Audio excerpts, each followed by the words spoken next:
Surtout qu'il y a une vingtaine de secondes en fait de décalage entre StreamYard et Crowdcast. Okay.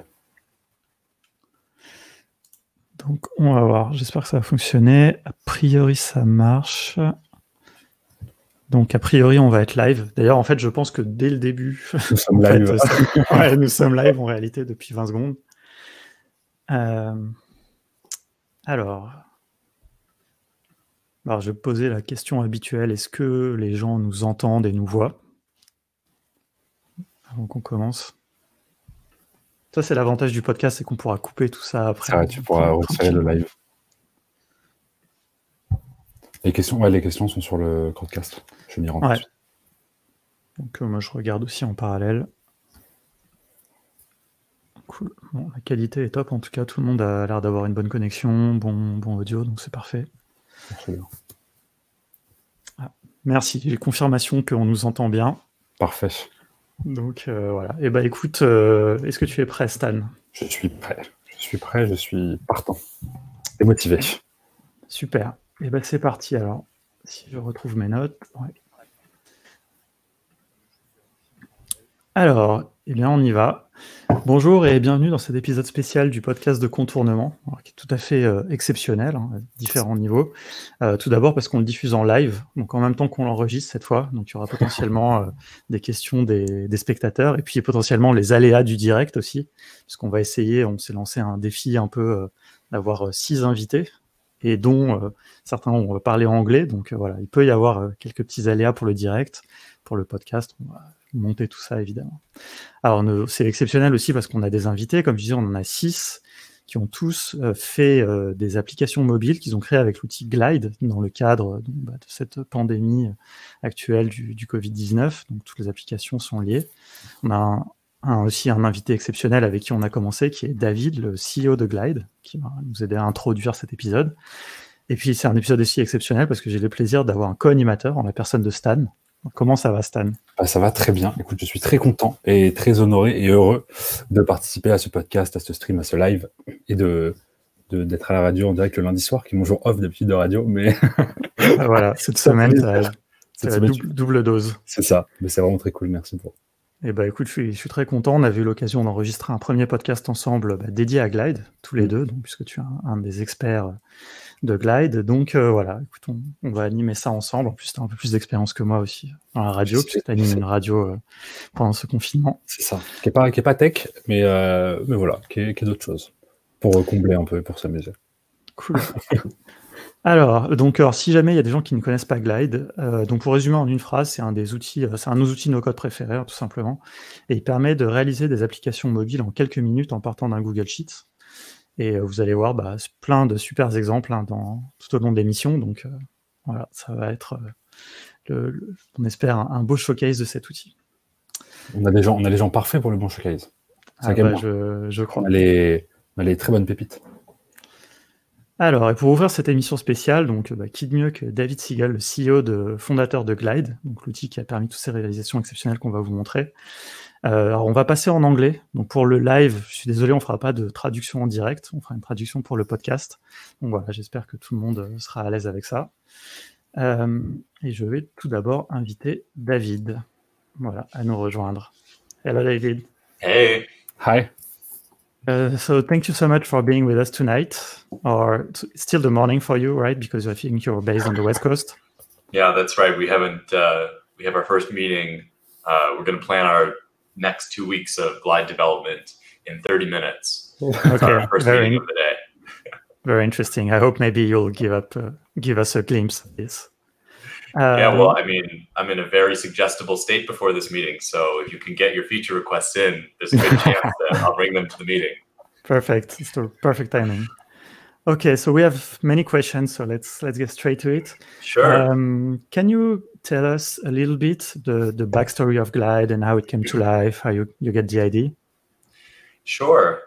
So my co-founders and I, Glide was started by 4 people, and we've all worked together for at least 6 years, and some of us have known each other much longer. We all worked together at a company that made tools for building mobile apps. And the people who would use these tools, the tools were for developers. They were very similar to any other tool for building an app, which meant that you would use code. You'd have to be a programmer to use them. And we just felt this sense of, I don't know if it's tragedy or missed opportunity or frustration. Maybe that's one of the emotions we definitely felt. We just felt frustrated for about 4 or 5 years of working on these tools and how difficult they were to use, and just how difficult the fundamental problem of creating apps and software was. And just the kind of the machinations you would have to go through to produce a simple app, the things that you would have to do at a low level that had nothing to do with your idea or your problem, really frustrated us, and me especially as a designer. Because I was the head of design for this company, so it was my responsibility to design the tools and try to make it easy, but the problem itself, the fundamental problem, was so complex. And in the later stages of this company, we got into more of the software life cycle, it's called. So what kind of tools do you need to deal with software after you've written the code? How do you distribute apps? How do you test them? How do you update them?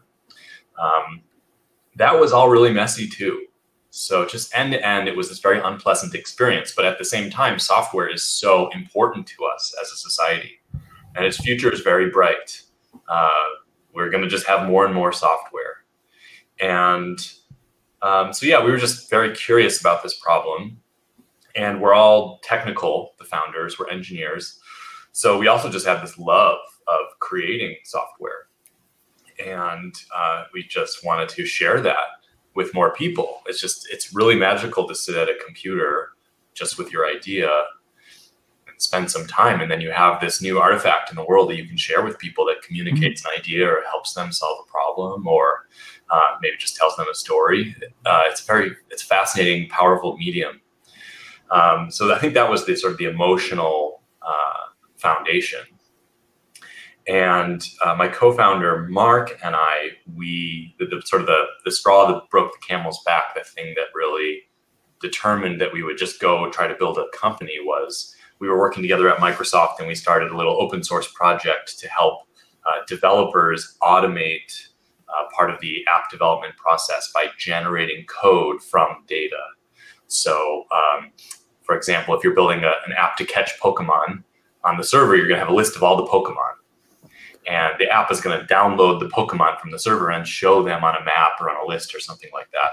So we built an open source project called QuickType that can generate a lot of the code for doing that in an automatic way. And we just had so much fun together working on this concept, and we were interested to see where we could take it. So we just decided, before we knew about Glide as a concept, we said we need to go do a company. And these are the kind of skills we're working with, and what we've built so far. How can we sort of mutate this into something we could work on for a decade, for example? And we changed QuickType so that originally QuickType took data in the form of JSON, and it produced code in about 15 different programming languages. And we replaced the code with a screen. So we said, okay, instead of generating code for programmers, let's generate layouts that programmers can put directly into their app. And then on the input side, we replaced this data format called JSON that developers recognize, but normal people, it looks quite intimidating. We replaced that with a Google Sheet. So you pick a Google Sheet and you get a screen that looks like an application. And again, Pokemon was one of our earliest examples.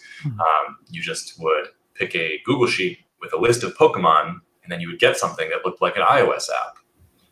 And we shared this with people. At first, we shared it with developers. And we said, is this useful to you? Do you want to take some data and just automatically get a component that you put into your code base as a developer to simplify building sort of data-oriented mobile screens? And no one was interested in it. And then we showed it to normal people, people who don't build apps already. And they said things like, do you mean I can have an employee directory on my phone? You mean I can have a list of inventory in our store? I have all this information in spreadsheets that I can't look at on my phone. This is very interesting to me. This is very useful. So that inspired us to keep investigating what would eventually become Glide. Okay, was it for the mobile? You saw the use case of the mobile, or because originally, I guess what you were saying is that it wasn't intentionally for mobile directly? So we started with mobile because for kind of a simple reason, and that there's enough space on your laptop to draw a mobile preview right in the middle of it. And so it made it easy for us to build a tool where we could sort of preview a mobile phone when we're working on our computers. Obviously, if you're designing a website, showing your website as you design it on your computer doesn't leave much room for other things. And another reason is that we could think, we had a very simplified idea of how to automatically lay out a mobile app as just a stack of components. We haven't spent much time thinking about how we would automatically do a two-dimensional layout for a large screen. So yeah, we could represent it very easily and show it to people in a way that was very cute and immediately graspable. And we could write an algorithm that would automatically lay it out. That was one of the keys to, and still is a key to Glide, is that when you first give it your data, Glide will just create an app that's full of your data and represents it by default, so you can see it right away, and then you customize it. Cool. And so we're getting to the subject now, because all the people we've invited tonight have built apps related to the current pandemic. Did you expect that the tool you built and you're building could have such an impact on a crisis like this? Did you expect like this type of use cases? Well, I definitely didn't expect a pandemic. So therefore, I did not expect that Glide would be useful during one. But we actually did see some early signs that Glide could be useful in situations like this. So one of the first apps built with Glide back in the first few months of its life was built by a police officer in California, a sheriff actually. There was a storm approaching their county, and they had to do a bunch of road closures, and they wanted to communicate a lot of information.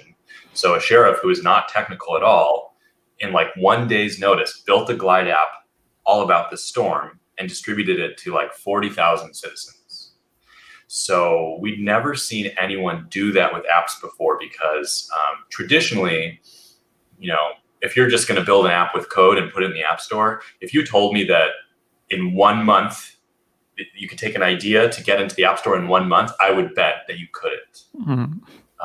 That would be extremely impressive to do that within 1 month. So to do it in 1 day and actually get it out to all of those people, starting with someone who has no knowledge about doing this and has never done it before, was obviously a revolution. So we didn't really know how to interpret that, because it was so different from how we've seen apps and software in general used before. But since the pandemic, we have been using this term, at least internally, calling them emergency apps. And Glide is not intended to be a platform just for emergencies, but we think that it proves some of the decisions we've made about how the apps are constructed. So if under pressure, someone with no knowledge about building an app can build one in emergency to help people, then we think we're making a lot of the right decisions about how software gets constructed in general. Okay. So all the people we've invited are based in Europe or in France mostly. So it's all related. I was wondering what are the most interesting apps you've seen, like related to the pandemic in the US? In the US specifically, or in the world, I guess, but outside of the people. So we made an app to collect all of these apps that we asked just people on our community forum. We have a community forum where people sort of brainstorm and help each other. It's probably a very small sliver. Well, in fact, I know it's a very small sliver of our active developer base. So we've collected, I think, about 100 apps just on our forum that were made for the crisis. So there's surely thousands of them, most of which we haven't even seen. But I think some that impressed me most, the ones that we saw right off the bat, were small communities making their own resource apps, mostly focused on where people could get supplies and take out food. So you can think of this as like a Yelp focused just on your small town that features the local businesses there and gives you specific and real-time information, or not real-time, but very frequently updated information about where you can get dinner. And so we were just very excited and proud of that use case. Then some people take that to the next level and they actually build in ordering, so you can pay with a credit card to buy a meal. Those features in Glide are still quite early, so we've seen some of that, but we do have a long way to go to make those features more capable for situations like this. But yeah, I would say these apps built for small communities, where people are collaborating and helping each other in time of need. That's been the best we've seen. Okay. Specifically, there's some cases where we interview people to get more details, but this one woman in the UK made an app, again, on 2 days notice, someone who'd never made an app before, built an app to collect donations in her community to help a women and children's center that was about to go into lockdown. And they had additional security concerns because they need to keep the location of this place secret and the identities of the people there secret. So this app helped her accomplish that. So we found that just really remarkable. Okay. Stan, do you have a question? I have a lot of questions, but maybe I'm gonna keep one. Yeah, I'm gonna keep one. What is your favorite app ever made on Glide app? Do you have one? Say I do have a favorite, but it's kind of selfish. So I'll tell you the selfish one, and then I'll sort of generalize to the larger story. So it's actually an app I made. It's called. No, I do like that one. Yeah, it's not that one though. Unfortunately, we're not biking to the office very much anymore, so that app is not used very much. But we have an app. It was one of the first we ever made, and I work on it all the time, and I use it many times a day, and it's called Inside Glide. And this is a private app just for our company that just has all the information about Glide. So how many people are developing apps? How many people are using apps? What are the most popular apps? Which apps are being opened the most despite how many users they have? It's sort of like a little app store. And plans, what do we need to do in the next 6 months, and how much progress are we making? What does our business look like? What are some ideas that anyone on the team might have? Is it anyone's birthday this week? It will pop up a picture of our colleagues on their birthday. Yesterday, we hit a business milestone, and it showed some special gifts that I had programmed to show money raining down when we got to this certain level. So that's definitely my favorite. I feel a little bit guilty that it's not an inspiring, altruistic customer story. No, but it's very useful for you. So, in general, the apps that get me really excited, we call them dark apps. And these are apps that are made privately for businesses or organizations in general.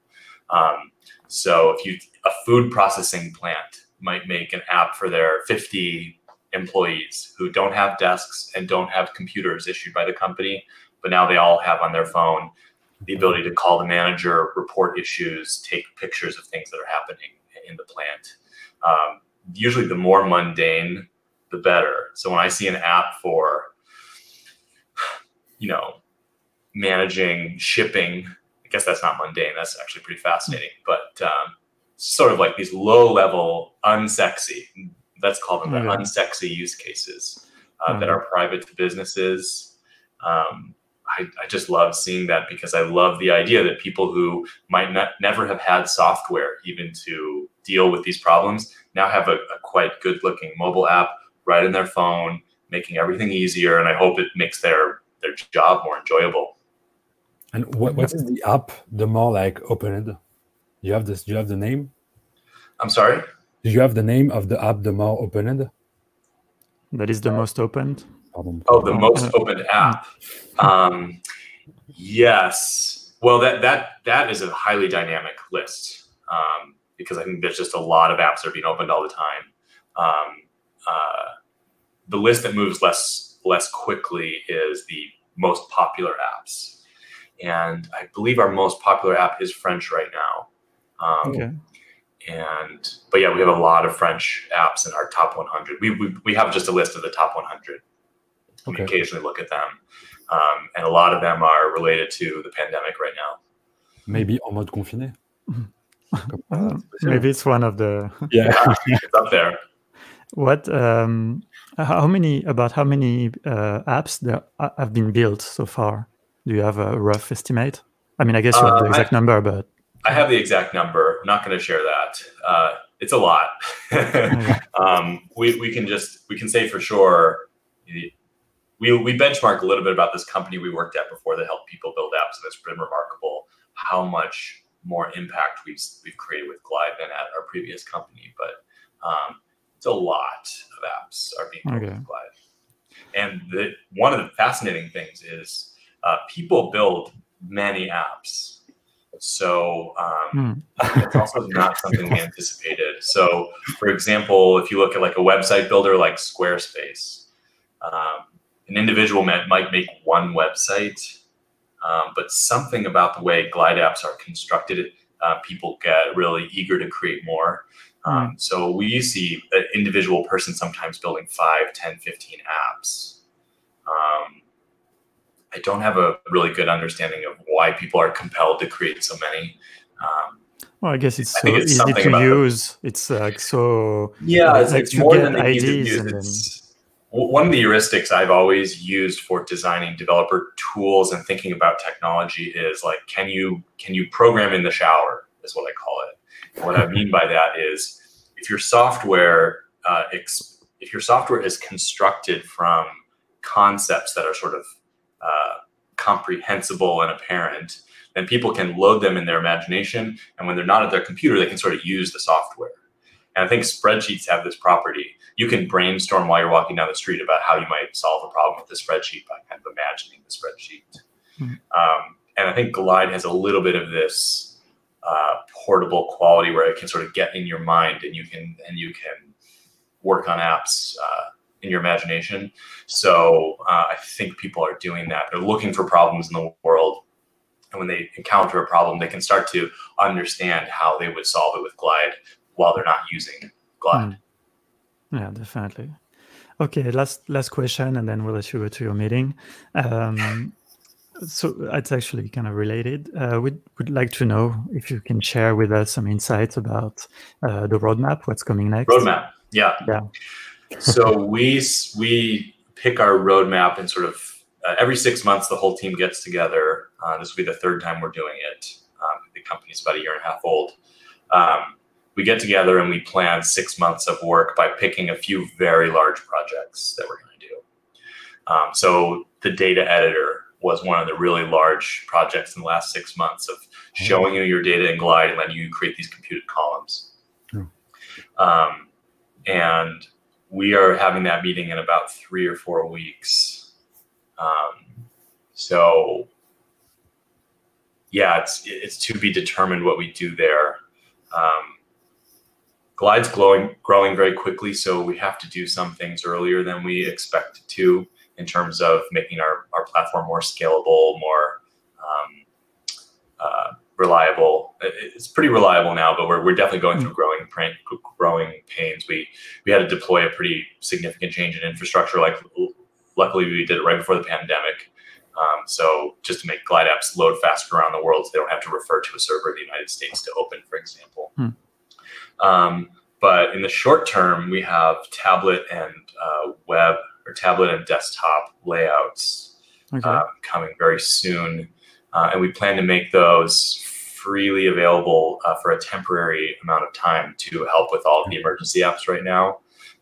But those layouts, tablet layout, for example, will probably be on one of our paid tiers. So that will be pretty consequential. Another thing that we're thinking a lot about is app stores. It's not one of our top features, but it is very popular. And people are asking a lot. People ask a lot about it. I'm very interested. I think we definitely should let people publish to app stores. We should let people publish software wherever they'd like to publish it, especially if they'll pay us. But I'm very interested to see what happens with that, because most people who would like to publish to an app store will never do it. because the App Store won't find their app relevant, or they don't understand there are some costs involved to publishing to an App Store. They don't want to pay at all. So we'll see about that. We have a survey. We ask people who are interested in publishing the App Store to fill out. And I would say 80% of the people who fill that out, I know immediately that they would never complete their app and Apple would never allow it, for example. But even 20% of the demand we've seen so far would probably be pretty considerable. So it also simplifies the story. It's weird to talk about apps and not have an App Store option. Sounds like a contradiction. But yeah, that's one of the major areas of focus. And another one is just improving our programming model. So Glide has a programming model that's inspired by spreadsheets that adds some things on top of it. So a concept we just shipped last week is called user-specific columns, which lets you say that this column in this sheet is going to have different values for everyone who logs in. So you can implement liking or favoriting or personal notes, for example. So we're looking to add more concepts like that seem like incremental extensions to what a spreadsheet is that let people build sort of complex apps. So for example, we don't really have a good theory of actions yet. Like, how do I make a button in a Glide app that every time I press it, it's going to add a number to a cell? You can't do that in Glide yet, but that seems like it should be fundamental. So I think that will be one of our major explorations in the medium term. Okay, great. Well, thank you so much for all this, for sharing this and being here with us. Thank you for having me. Thank you. Have a good day. And well, we hope we'll be looking for all those new features and all this. Yeah. Take care, guys. See you later. Bye. Thank you. Bye. Bye. Alors, nous, on va repasser en français. C'est ça. Et ça m'arrange un petit peu, je t'avoue. Très bien. Eh ben, écoute, et on va accueillir Aurélien. J'espère que tu es prêt, Aurélien de TokTokDoc, qui a fait l'application Suivi Covid-19. Bonjour à tous. Bonjour. Salut Contournement. Merci de m'inviter. Très heureux d'être là avec vous. Merci beaucoup. C'est un plaisir de te recevoir. Merci. Aurélien, maintenant qu'on a compris comment est l'outil, on va passer sur du concret, sur du plus concret, et de se dire comment est-ce qu'on peut faire quelque chose avec l'application et faire quelque chose de fonctionnel, surtout comme le thème de la mission c'est Covid-19, d'aborder aussi cette question-là. Et on va vous parler, Aurélien va vous parler de TokTokDoc. TokTokDoc, est-ce que tu peux présenter? J'avais une petite présentation, mais je me dis que tu présenteras l'application mieux que moi. Donc, est-ce que tu peux introduire un peu l'application et ce que tu fais un peu dans la vie en même temps? D'accord. Volontiers. Alors TokTokDoc, c'est une équipe de scientifiques, d'ingénieurs et de consultants dans le domaine de l'informatique médicale, avec un domaine de spécialité qui est la télémédecine. On est un acteur relativement reconnu en France et on est basé à Strasbourg. On est une 30aine de personnes et on fait à la fois l'innovation technologique et l'innovation organisationnelle dans le domaine de la santé. Et votre histoire, elle est assez marrante parce que vous avez TokTokDoc, ça existe depuis 2017. C'est ça. C'est ça. Exactement, c'est récent. Oui, c'est assez récent encore. On est encore une jeune entreprise. Mais en fait, Glide App, ça vous a permis de développer une solution hyper rapidement. Et en fait, ça a permis, je ne sais pas si c'est pas du tout pour être méchant, mais ça a permis de vous mettre sur le devant de la scène encore plus, en fait. Et ça qui était hyper intéressant dans votre histoire. Alors en fait, effectivement, Glide Apps, on l'a utilisé et on a fait cette application suivi Covid-19.fr non pas par intérêt d'entreprise, parce que c'est pas notre modèle économique. Notre centre de gravité en termes d'entreprise et d'activité, c'est vraiment la télémédecine. Et c'était plutôt cette volonté d'agir, quoi. On a tous ressenti cet appel-là au moment de l'épidémie. Et moi qui ai un itinéraire hospitalier, j'étais ingénieur de recherche à l'hôpital pendant de nombreuses années, avant de rejoindre TokTokDoc, où je m'occupe de la R&D, je m'occupe de l'informatique médicale. On a tous eu envie d'agir, quoi. Et ajouter au fait que mes anciens collègues que je voyais qui étaient en proie à des grandes difficultés pour soigner à l'hôpital ou en ville. En plus, nous, on est dans le Grand Est, hein, donc le Grand Est a été très, très, très impacté, vraiment très impacté. Ça a été le feu, quoi. Vraiment, ça a été le feu. Il y a eu beaucoup de souffrance chez les patients, il y a eu beaucoup de souffrance chez les soignants. Il y en a encore beaucoup. Fort heureusement, ça va un peu mieux, mais on n'est pas encore sorti d'affaires. Mais au moment début mars, On a tous senti cet appel et moi, il était encore un peu plus majoré chez moi parce que il y avait ce lien d'amitié avec mes anciens collègues. Il y avait cette sensibilité pour les patients et donc je me suis dit, je peux pas rester spectateur inactif, il fallait absolument que j'agisse. Et dans mon métier, je lis souvent les publications scientifiques. Et je lisais beaucoup ce qui était publié dans les revues scientifiques comme The Lancet ou des choses comme ça sur les séries asiatiques ou de Singapour. Donc des médecins, des scientifiques qui partageaient la manière dont ils avaient déployé une stratégie pour prendre en charge rapidement ces patients suspects ou malades par le Covid. Et je me suis dit, comment je peux faire pour diffuser ce savoir, cette connaissance revue, révisée, solide. Comment je fais pour la diffuser rapidement? Et tout de suite m'est venue l'idée d'une application. Et effectivement, l'enjeu, c'était de le faire vite. L'enjeu, c'était de le faire très vite et de le faire le plus universel possible, le plus portable possible. Et c'était de le faire avec le plus d'agilité et le moins de moyens. Et ça vous a pris combien de temps à faire l'application? L'application, en un week-end, elle était au stade bêta. Elle était déjà le vendredi, j'ai décidé de la faire. Mes collègues aussi m'ont soutenu là-dessus. Le dimanche, tout le dimanche, j'ai travaillé. Le lundi, elle était déjà dans les mains des SOS médecins à Mulhouse. Okay. Donc ça, c'est inédit, quoi. Il y a que le no-code qui rend possible ça. C'est sidérant, quoi. Quand on est ingénieur en informatique, c'est sidérant ce que ça rend possible. Et donc c'était génial pour ça. Et elle a atteint un niveau de maturité parce que si tu veux, quand elle a au bout d'une journée de travail, même si c'est une journée dense et que tu dors pas beaucoup, t'arrives pas à une application complètement mature. Elle est solide, elle tient la route, mais elle ne remplit pas. Elle fait vraiment ce qui est essentiel, quoi. Elle remplit pas les fonctions accessoires. Et elle a mis à atteindre son niveau de maturité, elle a mis 8-10 jours à atteindre son niveau de maturité. C'est quand même pas mal. Ouais, c'est excellent. C'est excellent. Et est-ce que vous avez justement profité des retours des utilisateurs du fait de l'avoir mis en ligne très vite, comme tu disais, en 2 jours, pour améliorer justement dans ces 8-10 jours? Ah bah oui, en fait, c'est ça l'intérêt, c'est qu'il y a une agilité dingue. Et quand moi, je l'ai mis dans les mains au travers de mon réseau, puis après, le réseau s'est diffusé, etc., autour d'eux, on avait des retours pluriquotidiens par email, des coups de téléphone, des SMS, ce qui fait qu'on a pu avoir un cycle de développement très, très, très raccourci. D'une journée à l'autre, l'application a été changée. Alors à la base, à l'origine, c'était basé sur une publication scientifique du Lancet sur les séries asiatiques, parce que le ministère de la Santé en France n'avait pas encore arbitré quel était le protocole de prise en charge des patients. On était tout début mars. Aux alentours du 15 mars, il a publié un protocole qui s'appliquait pour la prise en charge des patients Covid. Et donc le 15 mars, on a reçu ce protocole. Et le 16 mars au soir, l'application tournait sur ce nouveau protocole. Donc ça aussi c'est incroyable. Je veux dire, on a pu être hyper réactif.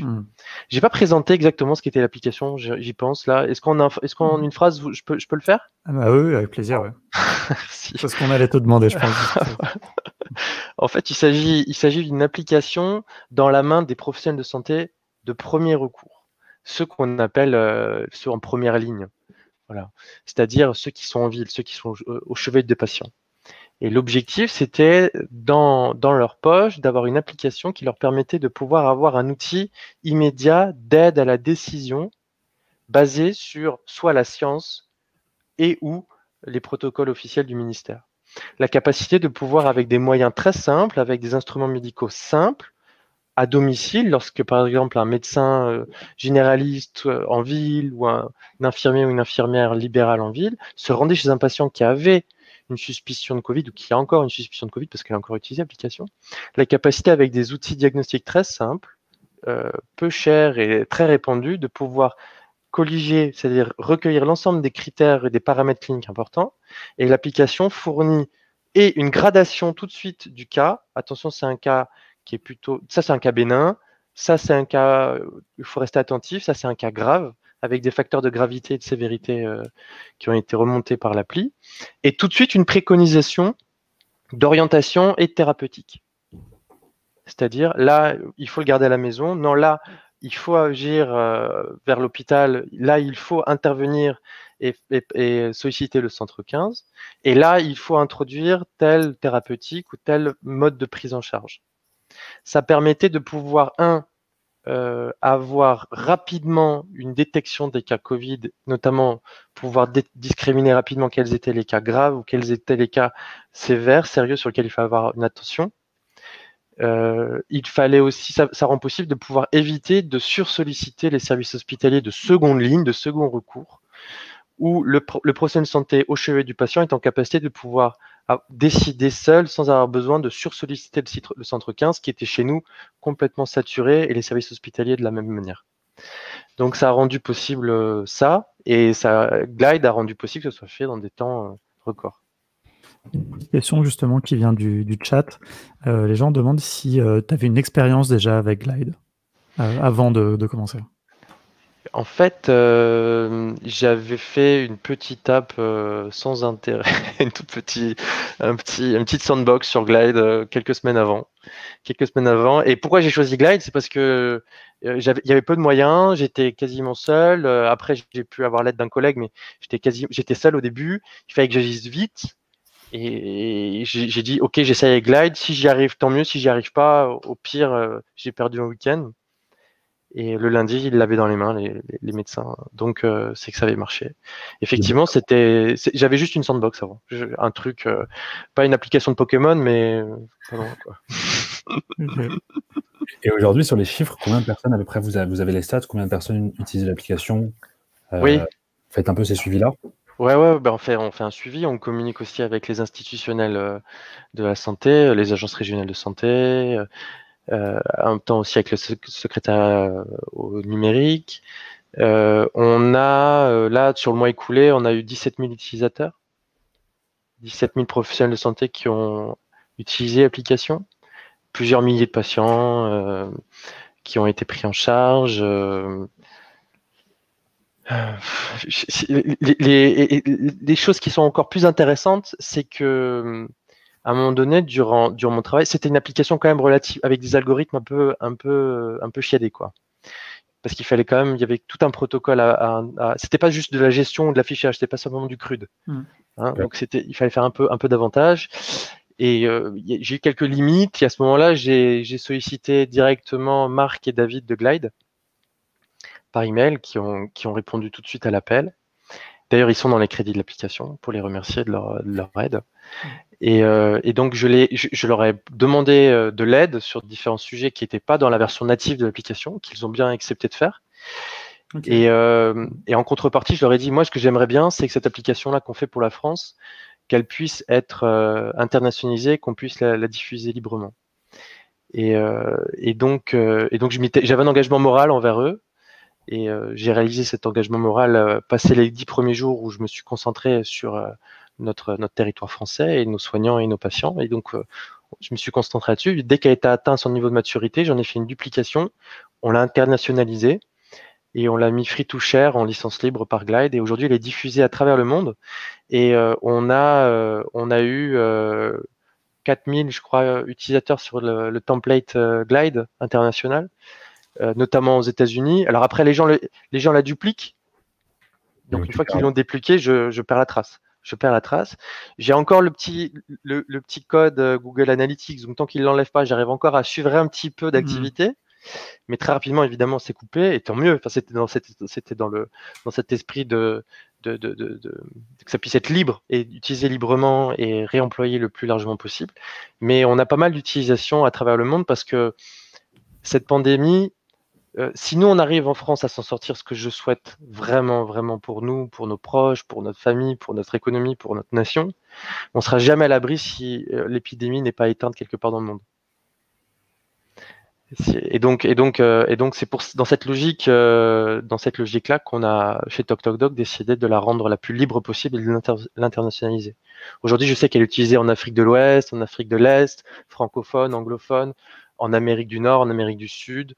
Je regarde la carte. On a aussi pas mal d'usages sur l'Australie, au Canada. Et ça, c'est aussi une fierté. Et ça, sans Glide aussi, ça aurait pas été aussi facile de faire ça, aussi aisé de faire ça. On a eu la force de diffusion. Ouais. Voilà, exactement. Tout à fait. J'ai une dernière petite question. Il y a tout un volet, on nous pose souvent la question, et pour vous c'est complètement crucial, sur la question de la confidentialité, du RGPD, est-ce que vous n'avez pas eu de doute sur le fait que Glide soit adéquate pour traiter des données aussi sensibles? Ah bah oui. Ah oui, clairement.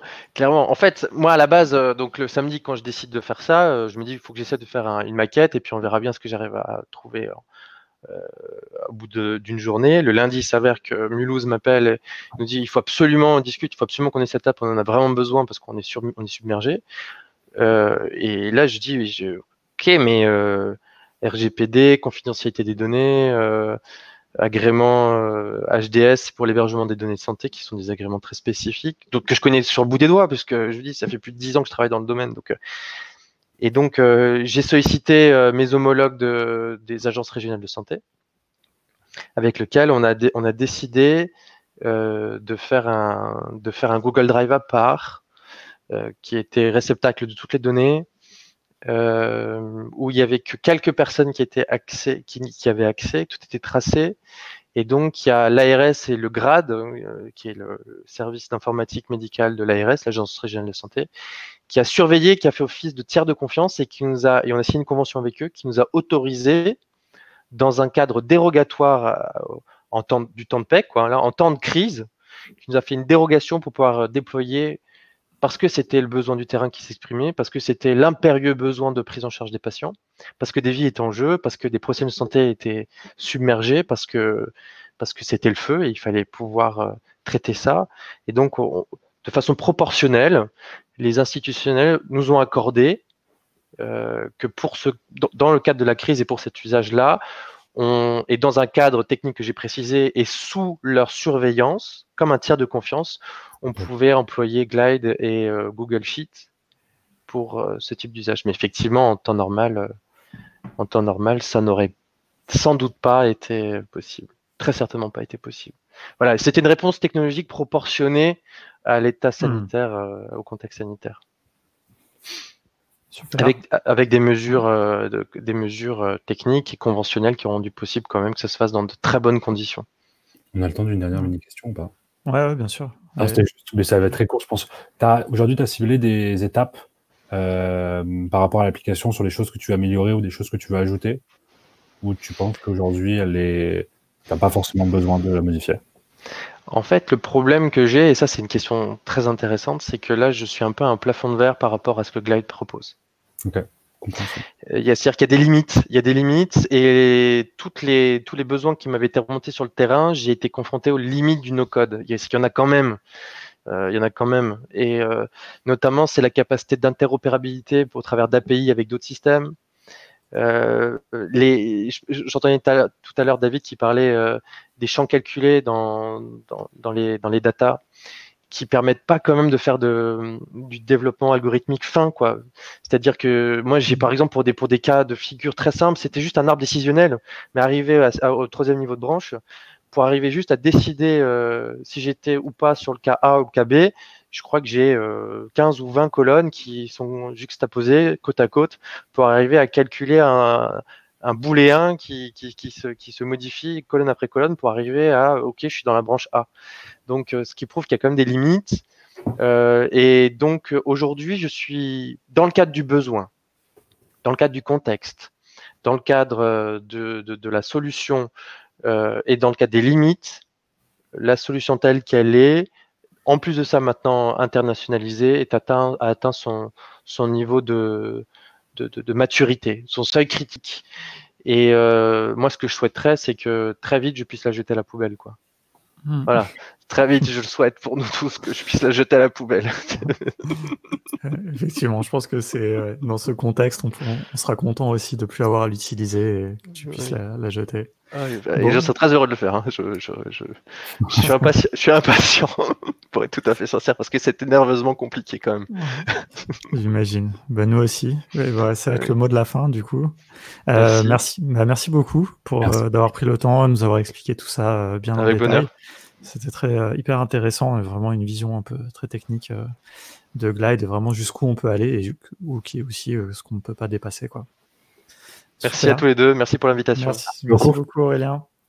À plus, à bientôt. Salut. Merci beaucoup. Et on va passer sans interruption à notre troisième invité, qui est Berthier. Alors j'ai vu qu'il a un super fond. Un super fond. On va faire profiter tout de suite. Salut Berthier. Est-ce que tu nous entends bien? Ouais, je vous entends très bien. J'étais sur mute, mais c'est normal, je suis sous l'eau à Saint-Malo. Tout à fait. Je ne savais pas qu'il était capable de faire ça. Ah bah, je peux t'expliquer 2-3 trucs si tu veux. En fait, pour la blague, tu peux télécharger Snapcam. Et Snapcam, ça se fait une caméra virtuelle où tu peux importer les filtres Snapchat dans n'importe quelle conférence. Dans un call Zoom, dans un call Hangout, ou dans un call ici, là, sur le plateau. Ok, c'est pas. Je vais faire un peu ça. Super. En tout cas, le chat semble apprécier. Ah bah écoute, tant mieux. Et là, j'ai mis ma tenue de plongée, mais sinon, ça c'est ma tenue de sortie, ça. Ah. Pas mal. Alors, donc toi, du coup, effectivement, tu t'es basé à Saint-Malo et tu as fait une application Glide qui liste les commerces qui sont ouverts dans la ville pendant le confinement. Oui. Tu as eu une carrière aussi qui est assez passionnante. Est-ce que tu peux nous en dire quelques mots avant qu'on parle de l'application? Ouais, alors moi, pour me présenter rapidement, ce que je dis, c'est que je suis un père de famille, je suis un maker, je suis un burner, je suis un entrepreneur, je suis un investisseur et je suis un goalkeeper. J'ai notamment dans ma vie créé une startup qui s'appelait le Fab Shop, qui était spécialisée dans l'impression 3D. J'ai importé en France un événement qui s'appelle Maker Faire. Je suis un maker. Et plus récemment, j'ai dirigé le programme d'accélération du fonds d'investissement Techstar à Paris, qu'on a créé fin 2016 et que j'ai dirigé en 2017 et 2018. Depuis, je travaille comme consultant indépendant pour des startups et des entreprises qui veulent comprendre la transformation numérique pour les groupes et les entreprises, les PME, les TPE. Et puis, pour les startups, c'est plutôt du conseil en strat et en levée de fonds. Ok, super. Alors du coup, est-ce que tu veux nous dire un petit peu l'histoire derrière ton application et pourquoi tu t'es lancé, qu'est-ce qui s'est passé? Tu as eu un petit peu aussi pas mal de relais dans les médias, j'ai vu. Voilà, alors, un petit peu. Ouais, moi j'ai la chance de connaître Erwan Kézard, qui n'est pas là ce soir, mais qui arrive tout de suite après toi. Qui arrive après depuis plusieurs années. Et l'été dernier, il m'avait parlé de contournement. Bon, j'avais tendu une oreille, mais voilà. D'ailleurs, on l'avait reçu à Saint-Malo parce que à Saint-Malo, je dirige une petite association qui s'appelle Digital Saint-Malo, qui est une association de professionnels et d'usagers du numérique. Il m'avait parlé de contournement et puis il m'a dit ce serait bien que je revienne, qu'on en parle, etc. Et puis on se prend des nouvelles les uns des autres régulièrement. Et puis, je ne sais pas comment, il y a quelques semaines, un copain nous a remis dans la même room pour parler de choses et d'autres, notamment de contournement, de nos codes. Et puis, vous avez fait ce chat, cette conférence il y a un mois et demi, où vous parliez notamment dans l'univers des applications, il y avait Glide.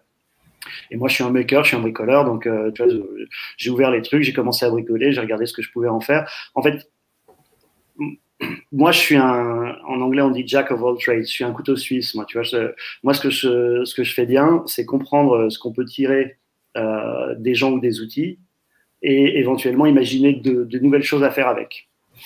Donc, j'ai gardé ça dans le coin de ma tête. Et puis, comme tout le monde, j'ai vu arriver la catastrophe. Moi, je me suis enfermé le 11 mars à Saint-Malo. Et puis, quand le 17 mars, le confinement a commencé, j'ai vu toutes les boutiques d'Intramuros fermer les unes après les autres et mes copains commerçants me dire putain, je ne sais pas si je peux rouvrir, je ne sais pas quand est-ce que je rouvre. J'ai vu les uns les autres barrer leurs informations et dire on ne sera plus ouvert que 3 jours par semaine ou que de telle heure à telle heure. Et je me suis dit mais comment est-ce que les gens peuvent savoir? Et puis, ce que je fais très bien et depuis longtemps et pour tout, c'est gérer, animer, créer des communautés. Et donc, je me suis tourné vers Facebook avec un questionnaire très simple en demandant aux gens sur les différents groupes d'habitants de Saint-Malo, est-ce que vous pouvez me dire quels commerces à côté de chez vous sont ouverts? Et donc ça a commencé le mercredi. J'ai rédigé le questionnaire, je l'ai mis en ligne mercredi, jeudi. Le vendredi, j'avais 30 adresses. Le samedi matin, j'avais 50 adresses. Et parallèlement, j'ai ouvert Glide et j'ai commencé à essayer de faire ce que je voulais faire avec, puisque j'avais déjà une petite base d'adresses. Ça marchait pas du tout. Je me suis super vénère. J'ai envoyé un mail à David. Je l'ai pourri. Il m'a répondu, on s'est remis d'accord, j'ai remis le projet sur la table. J'étais prêt à passer à Bubble et à Adalo et aux autres. Hein. J'ai dit ouais, son truc, c'est.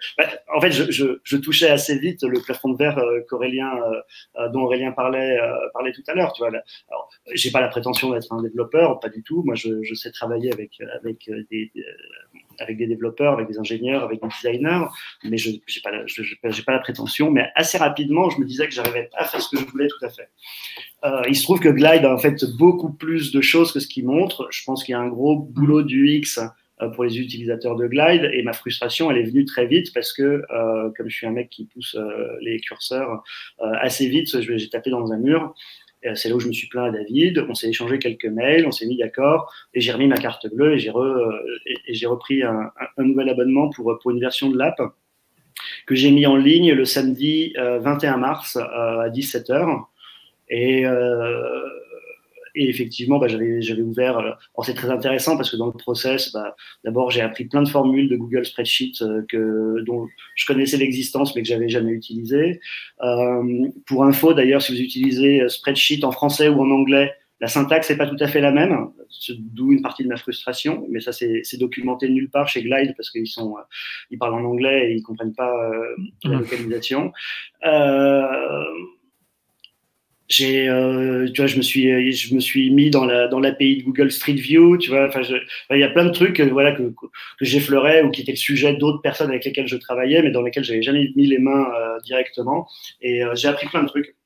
J'ai mis l'application en ligne le 21 mars avec des fonctions de base, donc une liste qui apparaît sous forme d'une liste et une carte avec les informations géolocalisées qui correspondent à chaque entrée.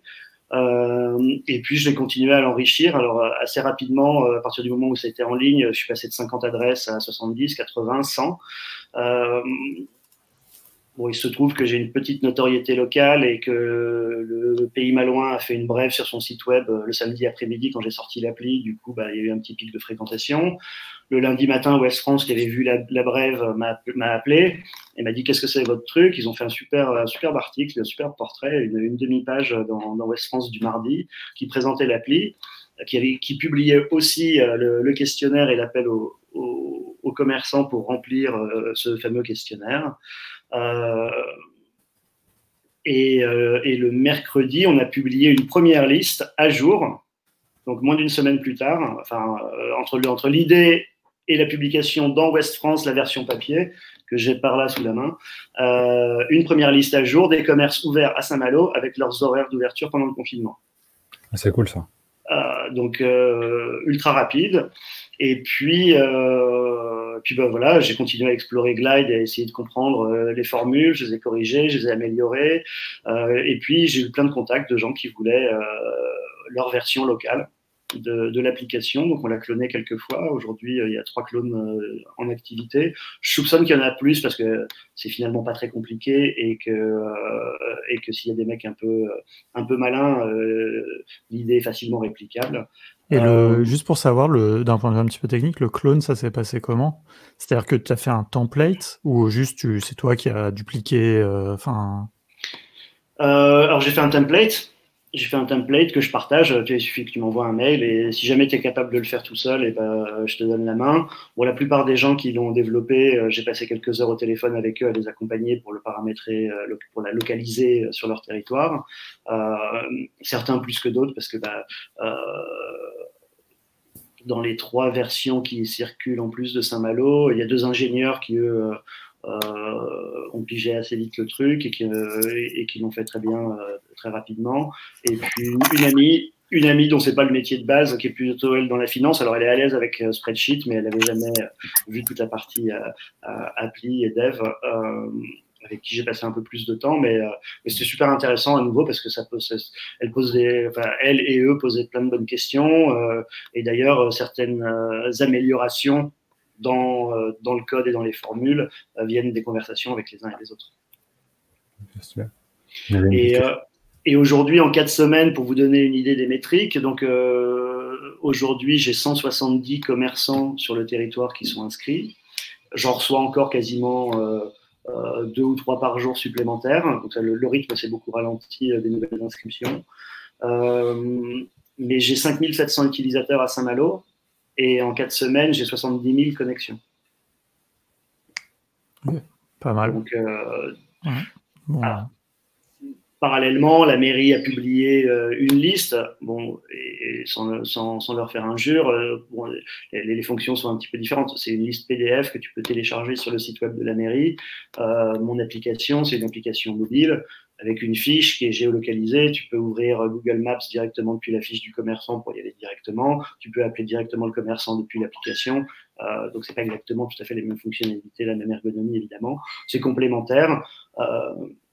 Et beaucoup des mairies qui m'ont consulté dans les 3 dernières semaines font cette chose de base parce qu'ils comprennent bien que, enfin, ils peuvent le faire, ils en ont les compétences.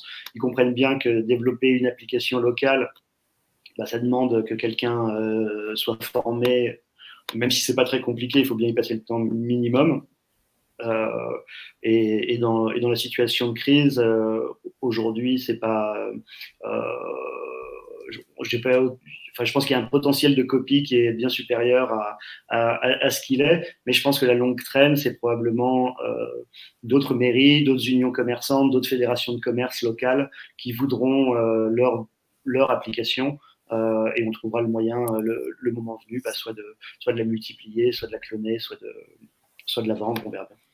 Ok, justement, ouais, la prochaine question, c'était un petit peu ça. Quelles sont les prochaines étapes? Est-ce que tu as prévu? Mais bon, tu viens de répondre. Pour l'instant, un peu comme Aurélien, je fais une maintenance de base sur les fonctions de l'application. Je m'assure qu'elle est toujours en place.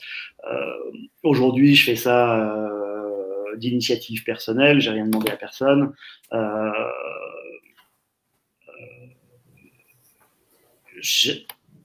J'imagine que demain, en sortie de crise, l'application a vocation à rester et je trouverai probablement un accord, je te dis, avec la fédération commerçante, avec l'union des commerçants locales, pour au moins couvrir ses coûts d'entretien, à défaut d'en faire une machine à sous.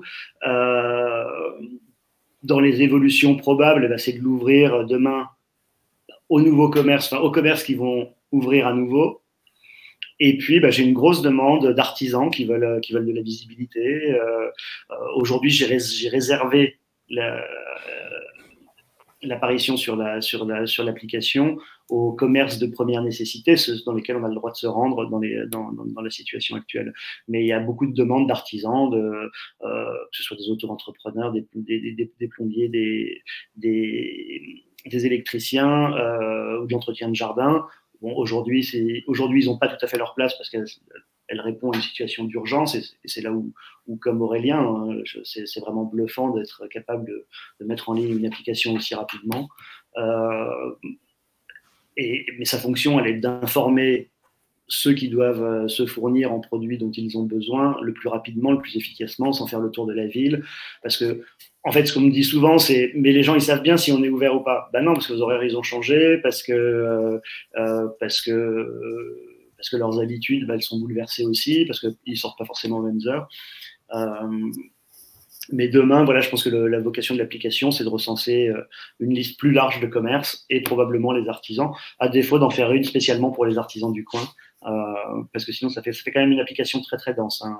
Graphiquement, il y a beaucoup de pins sur la carte. Ok. Bon, super, merci beaucoup. Écoute, on va suivre ça avec attention. Mais merci à vous pour m'avoir mis sur la piste de cet outil. Voilà, je me posais la question à la fois en écoutant David, je suis très curieux évidemment de leur développement, en écoutant Aurélien aussi. Et je pense que quand je serai ceinture jaune d'application no-code, la prochaine, je la ferai probablement sur Adalo ou sur Bubble, ne serait-ce que pour avoir essayé. Je pense qu'en termes de progression, passer sur Adalo derrière, c'est intéressant. Et puis après, aller sur Bubble. D'accord, ok, c'est ça le chemin. Bah écoute, ouais, c'est bien noté. C'est la voie du contournement qu'on propose. Très bien. Bon, bah merci beaucoup Berthier et bonne continuation. Et ouais, à bientôt. Restez chez vous. Moi, je vais nulle part. Salut. Salut. Bon, bah voilà. Et ben on va continuer. Et on a un nouvel invité que on connaît bien, qui est Erwan, que je vais faire venir tout de suite. Voilà. Bonjour. Bonjour Erwan. Comment allez-vous? Enchanté. Enchanté. Ça va et toi? Très bien, très bien. Erwan, on te reçoit. Bon, je pense que tout le monde te connaît ici. Parce que tu as développé l'application qui est écrite ici. Enfin, tu as développé deux choses, mais il y a en mode confiné et H24 urgence. Je propose qu'on parle de en mode confiné qu'après qu'on parle de H24 urgence. Parce qu'en mode confiné a peut-être pas plus d'intérêt, mais... Ouais.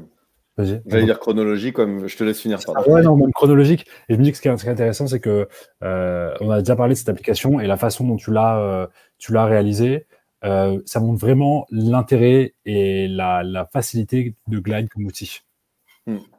En effet. Vas-y, je te laisse. En gros, donc je suis cofondateur de Contournement. Merci de m'accueillir dans mon propre podcast, Alexis. Et du coup, ça fait longtemps que je suis engagé dans diverses causes solidaires, sociales, environnementales, par ailleurs.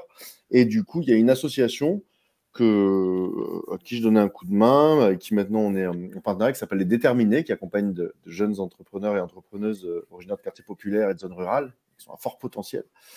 Et du coup, il n'y aura pas que des jeunes, de tous âges. Et là-bas, j'ai rencontré Abdelali il y a quelques années, qui a créé Banlieue Santé. Banlieue Santé, c'est une association qui, comme ils se définissent, sont le dernier kilomètre après là où la santé publique ne peut plus trop aller, donc notamment dans les quartiers populaires. Et du coup, quand il y a eu le confinement et l'épidémie, je l'ai appelé, je lui ai dit, bon, vous, qu'est-ce qui se passe? Vous faites quoi en ce moment? Et là, il me parle de deux choses. Il me parle premièrement d'une action de traduction de vidéos de prévention en différentes langues et dialectes pour des populations non francophones et à risque, notamment, donc des personnes vulnérables, des personnes âgées en foyer, des personnes âgées en quartier populaire. Et deuxièmement, toute une activité de récupération de denrées alimentaires pour créer des colis repas, en gros, pour des personnes âgées qui soient en foyer, idem, ou en quartier populaire, avec tout un protocole sanitaire, parce qu'ils ont une action sociale, mais surtout sanitaire. La plupart, ce sont des professionnels de santé qui ont une action incroyable. Je vous invite vraiment à regarder Banlieue Santé sur leur site. Vous trouvez sur Internet facilement. Et du coup, en entendant ça, je lui dis, ça, à mon avis, il y a moyen de l'optimiser. Si tu veux, on en fait une application pour, d'une part, faciliter l'accès à ces infos. Parce que le channel YouTube, pour des personnes qui ne savent pas forcément lire ou écrire, ce n'était pas forcément évident d'y accéder, etc., de se repérer dedans. Donc là, l'application a vraiment cet aspect très visuel où dès qu'on arrive dessus, on voit les drapeaux donc, des différentes nationalités pour pouvoir rapidement arriver sur sa langue pour voir la vidéo de prévention traduite en sa langue. Donc que ce soit Zoninké, Peul, roumain, arabe algérien, enfin bref, il y a plus de 20 langues aujourd'hui. Et deuxièmement, il y avait, en fait, parce que je dois préciser que Glide, j'ai fait l'application mobile avec, mais derrière, il y a un Airtable, donc un outil de base de données très puissant qui leur permet d'organiser un petit peu toute leur logistique. C'est-à-dire que sur l'application mobile, il y a la partie vidéo traduite, mais il y a aussi la partie « Je veux aider Banlieue Santé » ou « Je veux être aidé par Banlieue Santé ». C'est-à-dire, je suis un bénévole, je veux être bénévole pour Banlieue Santé, je veux faire des dons de denrées alimentaires, je veux aider logistiquement en prêtant des camions, des cuisines, etc. Donc, il y a toute cette partie. Et quand on clique sur les boutons, on arrive sur des formulaires où les gens peuvent remplir le formulaire et ça arrive directement dans Airtable. Donc, la stack, j'ai envie de dire, les deux briques du projet, c'est Glide pour accéder sur le mobile et Airtable derrière pour que les gens remplissent le formulaire et que les coordinateurs, quand ils ont toutes ces infos bien propres dans Airtable, ils puissent dire « Alors, je crée une nouvelle mission. Cette mission, elle a un point de livraison. Il faut que des bénévoles puissent s'affecter à cette mission, etc. » Et d'ailleurs, c'était intéressant parce que je ne suis pas entré dans le fait de permettre aux gens de se créer un compte sur le Glide pour aller plus vite, j'ai protégé on va dire les parties qui concernaient que l'interne, que l'équipe de Banlieue Santé, par des mots de passe via Airtable. Et la stack Glide plus Airtable, ça m'a permis de contourner pas mal de contraintes parce qu'il fallait vraiment faire très vite. Et il y avait beaucoup de choses à faire. Du coup, l'application en mode confiné, c'est le nom de l'application pour Banlieue Santé. En gros, en 3 jours, j'avais fait la plus grosse partie, sachant qu'il y avait un enjeu d'UX, de wording et de ça, parce qu'ils n'avaient pas trop le temps de me baquer là-dessus. Donc, ça fait partie de mes expertises, donc j'ai pu aller vite.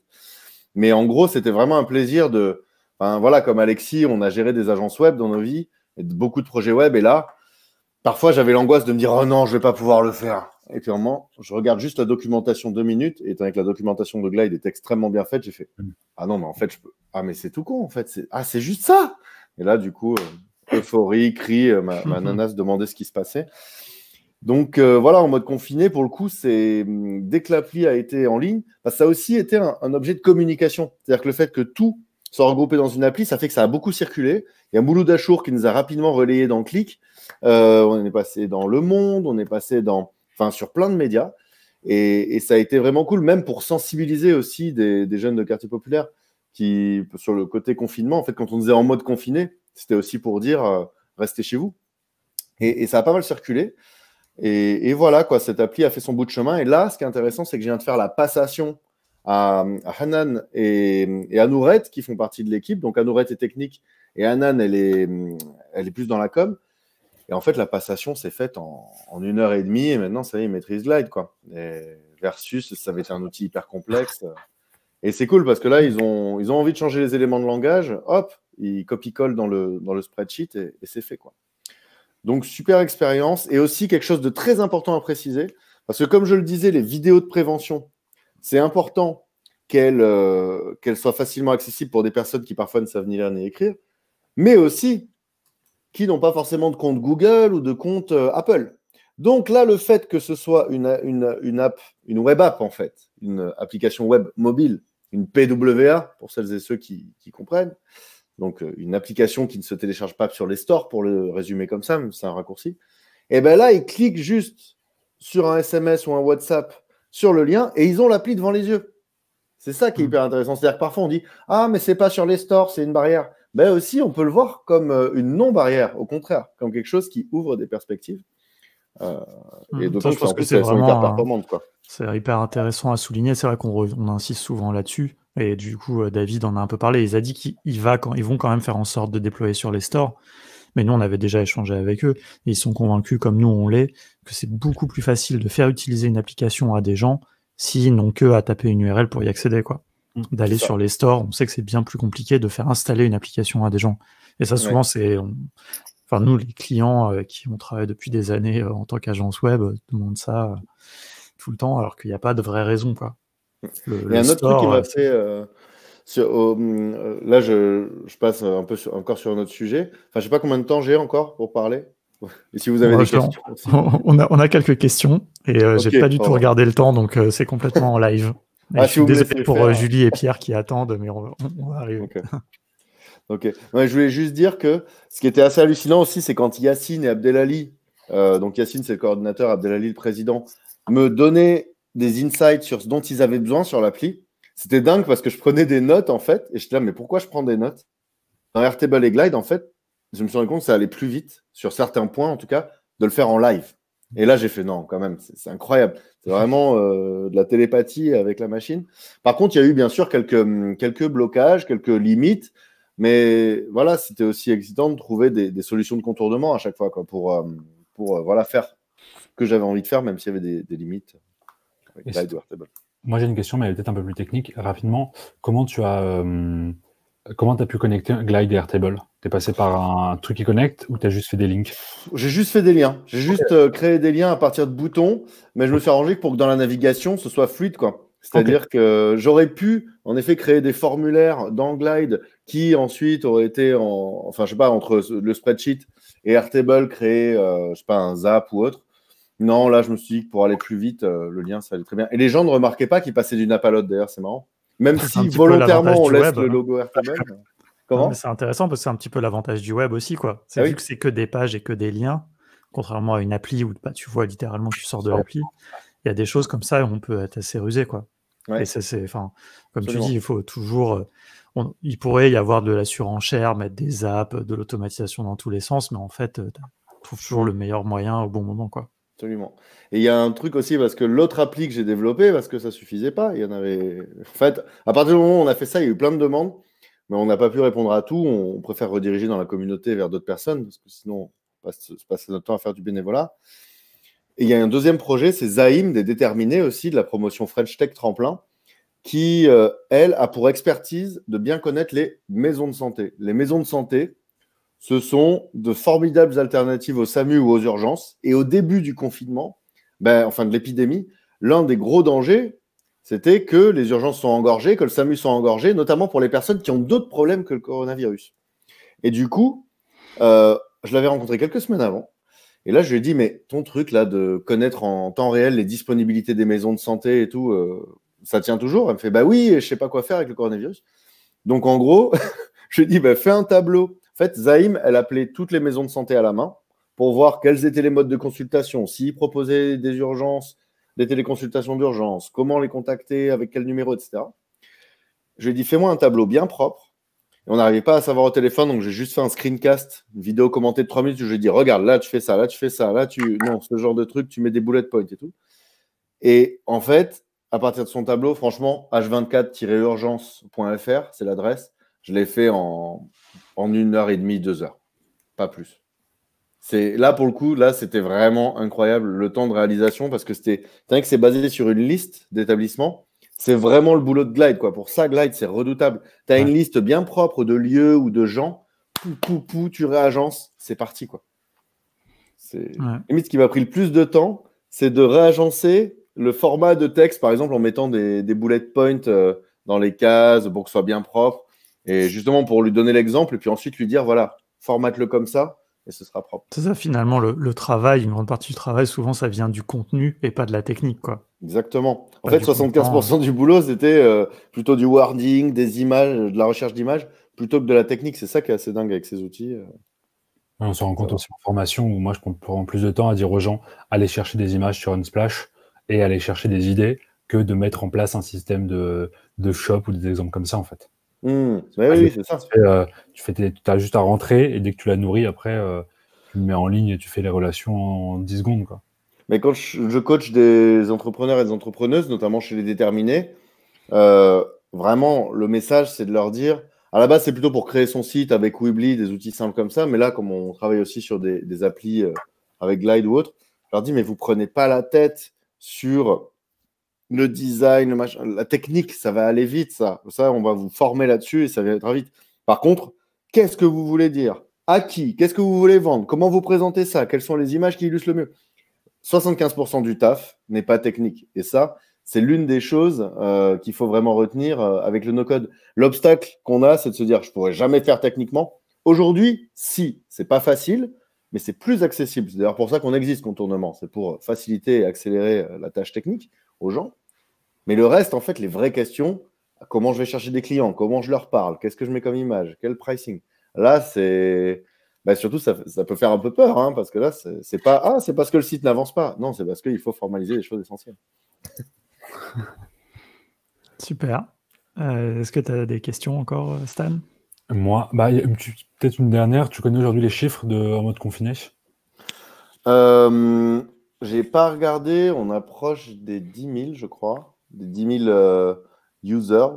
C'est sûrement vous, les top 100 des applications Glide. C'est dit qu'il y a des Françaises. Donc, grâce à Mouloud Achour. C'est vrai que Mouloud Achour, ça a mis un coup de boost. Après, c'est intéressant parce que les gens n'ont pas forcément le réflexe, à mon avis, d'aller vers l'appli. C'est-à-dire, par exemple, là, on a eu pas mal de cas où il y avait des articles où il n'y avait pas le lien. Là, il y a eu une vidéo qui est très, très bien, d'ailleurs, qui présente l'action de Banlieue Santé en mode confiné face à l'épidémie, qui a fait 400 000 vues hier. Et ça n'a pas forcément valu un gros coup de trafic. C'est étonnant. En fait, dans les Google Analytics, on voit que c'est surtout du trafic organique de réseaux sociaux. Parfois, par exemple, le Shawi, d'un coup, on est passé à 5000 vues dans la vidéo, quoi. C'est-à-dire que je pense que c'est une application qui a beaucoup tourné aussi entre les gens. Et parfois aussi, on voit que je pense que quand ça vient de grands médias, les gens regardent un petit peu ce qui se passe et puis ils s'en vont par curiosité, quoi. Ouais. Ce qui est intéressant, c'est d'avoir aussi les stats des personnes qui reviennent. Moi, je sais que j'ai lancé un petit truc rapide dans les arrondissements avec les commerces ouverts et il y a eu des moments de pic. Et là depuis 3 jours, c'est hyper calme. Parce que je pense que mais moi, c'est différent parce que moi, les gens, en fait, ils connaissent à force. Vous, c'est autre chose. Vous, il y a vraiment une démarche aussi sur en mode confiné. Il y a une autre démarche qui n'est pas juste un listing de magasins, quoi que ce soit. C'est ça. Et là, on a juste un blocage. Enfin, c'est bête, mais parce que là, ils veulent proposer tout un process de téléconsultation, éventuellement des demandes d'hospitalisation à domicile. Et il y a un tout petit truc qui est embêtant dans Glide, et j'ai regardé, a priori, c'est vraiment impossible. C'est que quand tu mets, donc tu sais, tu as les onglets de navigation en bas, mais tu as aussi le menu hamburger. Et quand tu mets un élément dans le menu hamburger, tu as donc le menu hamburger qui apparaît. Et là, par défaut, tu as l'item de sign-in. C'est-à-dire que tu ne peux pas enlever cet item d'inscription, de connexion.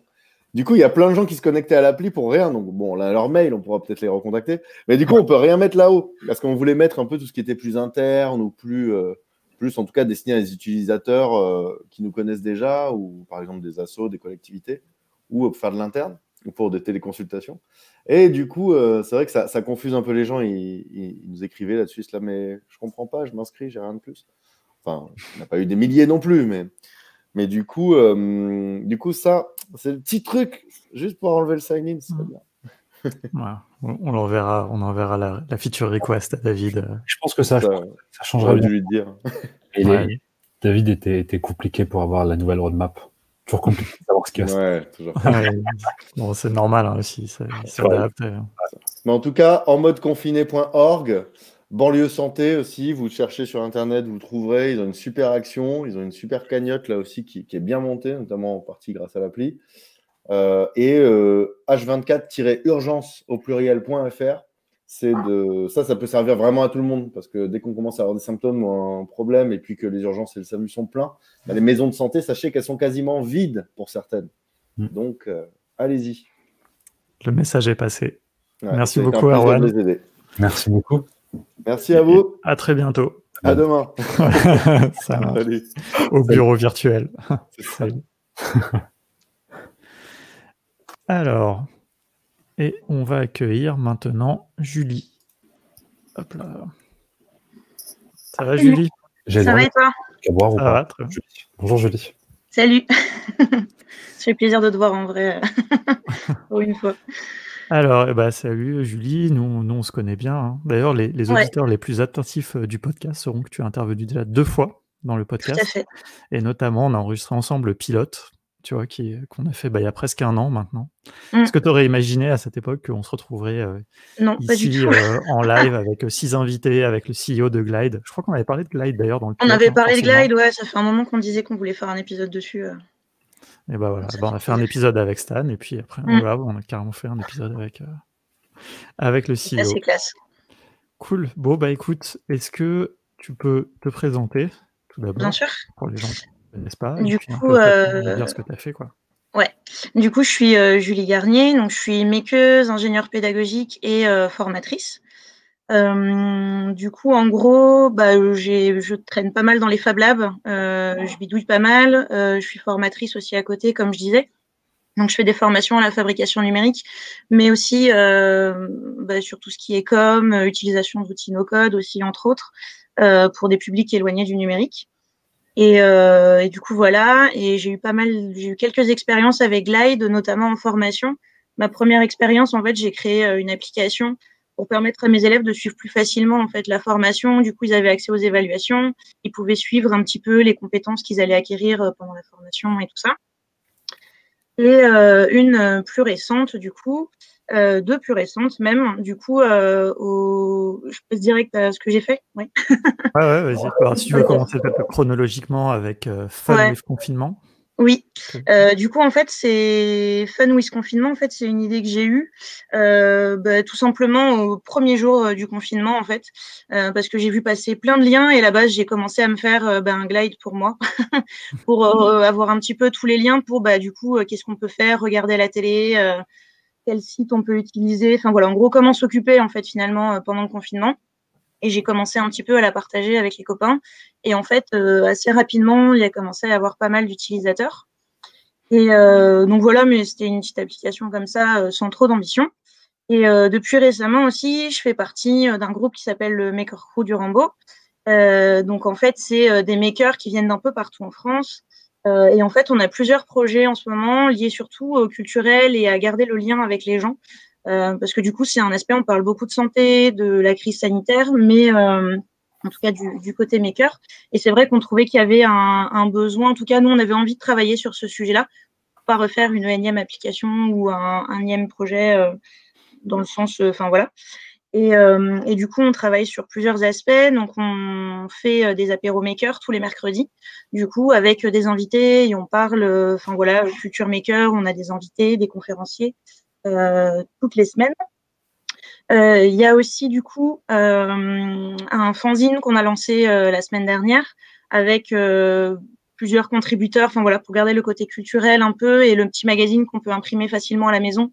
Avec des articles, enfin voilà, le premier numéro qu'on a fait, du coup, c'est justement sur c'est quoi faire pendant le confinement. Et où du coup, il y avait plein d'invités différents, enfin de contributeurs différents, il y en a eu 14 en tout. Et là, du coup, notre tout dernier projet, donc c'est le Minitel du Fer. Et du coup, comment est née cette idée-là? Eh bien, tout simplement, en fait, ça a été une convergence de la même idée, on va dire, qui se sont rencontrés. Donc, en gros, avec le Maker Crew, ils ont commencé à me parler en fait du fait qu'ils avaient commencé à faire un Google Sheet justement, un peu comme Fun mi-confinement, mais vraiment sur le côté maker et le côté vraiment bricolage, faire, DIY. En gros, qu'est-ce qu'on peut faire finalement, qu'est-ce qu'on peut fabriquer, bricoler. C'est catégorisé en plein de catégories différentes. Donc en gros, il y a, je sais pas, textile, électronique, impression 3D, enfin voilà, il y a plein de choses. Et du coup, c'est tout simplement en fait un espèce de Minitel d'agenda en fait où on peut retrouver plein de liens pour pouvoir s'occuper, qui est enrichi.